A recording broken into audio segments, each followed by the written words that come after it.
Bismillahirrahmanirrahim. Assalamualaikum warahmatullahi wabarakatuh. Selamat pagi sahabat Indra. Semoga dalam keadaan sehat selalu dan diberkahi oleh Allah Subhanahu wa taala. Sahabat Indra, pagi hari ini saya akan menepati janji saya untuk mengklarifikasi tentang Danu yang pada waktu malam itu klarifikasi dari saya tidak terlalu gamblang karena saya sekali lagi menghargai pihak kepolisian dalam melaksanakan penyelidikan tentang adanya oknum polisi yang menyuruh Danu ke TKP. Dan ini juga saya memberikan jawaban kepada Mas Anjas dari Thailand, karena Mas Anjas pada waktu itu menganalisa bahwa sepertinya saya mengatakan Danu berbohong. Padahal kalau seandainya dicerna bahasa saya bahwa tidak ada oknum polisi yang menyuruh Danu ke TKP. Dan itu memang menurut pengacara dari Danu bahwa bukan oknum polisi yang meminta bantuan kepada Danu itu. Nah, karena memang sekarang pengacara Danu sudah mengatakan bahwa ada Banpol yang meminta Danu membantu untuk menguras bak mandi. Nah, jadi sahabat, kali ini saya akan menjelaskan lebih jelas, tapi tidak akan sejelas apa yang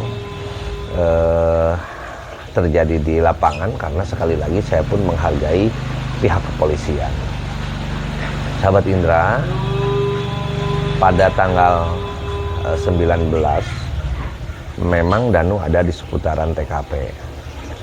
Jadi pada waktu itu datanglah Mr. X ini yang menjadi Banpol, karena dia mempunyai tugas untuk menguras bak mandi, hanya menguras bak mandi.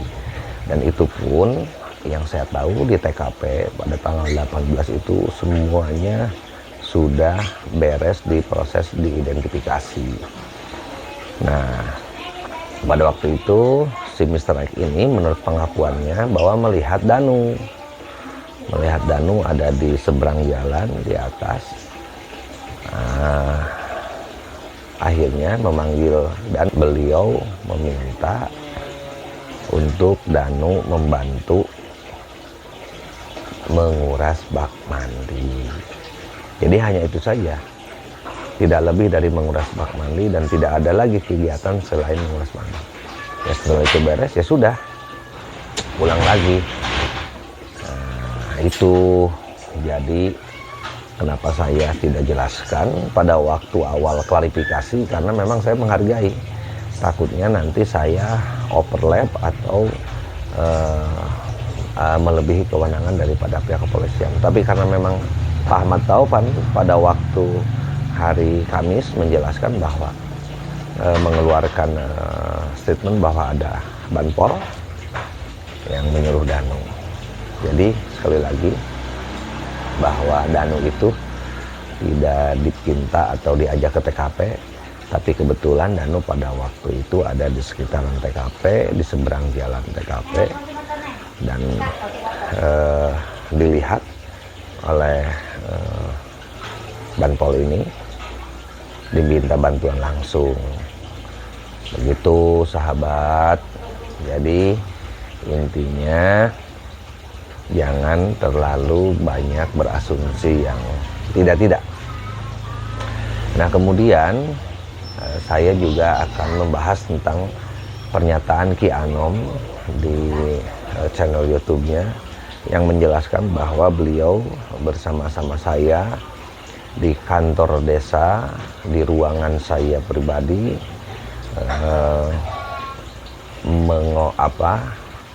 mengatakan bahwa Danu pernah mengaku melihat ada 2 orang di TKP pada saat malam kejadian sekitar jam 3. itu pernyataan Danu itu memang betul di hadapan saya, di hadapan Ki Anom dan di hadapan tim. Nah, tapi entah kenapa saya juga tidak tahu memang Danu itu berbohong atau Danu itu mengada-ada. Saya sebagai pamannya juga tidak tahu, karena memang posisinya semalaman itu sekitar 6 jam kami mengobrol sampai dengan waktu subuh. Tidak ada unsur pemaksaan atau penekanan kepada Danu, apalagi saya pamannya sendiri. Hanya saja kita terus ngobrol seperti biasa sambil ngopi, sambil ngerokok. Jadi kalau ada penekanan itu kayaknya itu jauh dari kata apa ya, jadi maksudnya sama sekali kita tidak menekan Danu. Kita tanya dari hati ke hati, takutnya Danu ini ada yang disembunyikan. Kita hanya seperti itu saja. Kalau Danu memang menyembunyikan terus, berarti nanti kasus ini tidak akan kelar-kelar gitu. Dan pihak polisi pun akan selalu terus mencurigai Danu ada yang disembunyikan. Nah itu saja. Saya sebagai pamannya dan waktu itu Ki Anom juga dan tim memberikan pengertian seperti itu kepada Danu.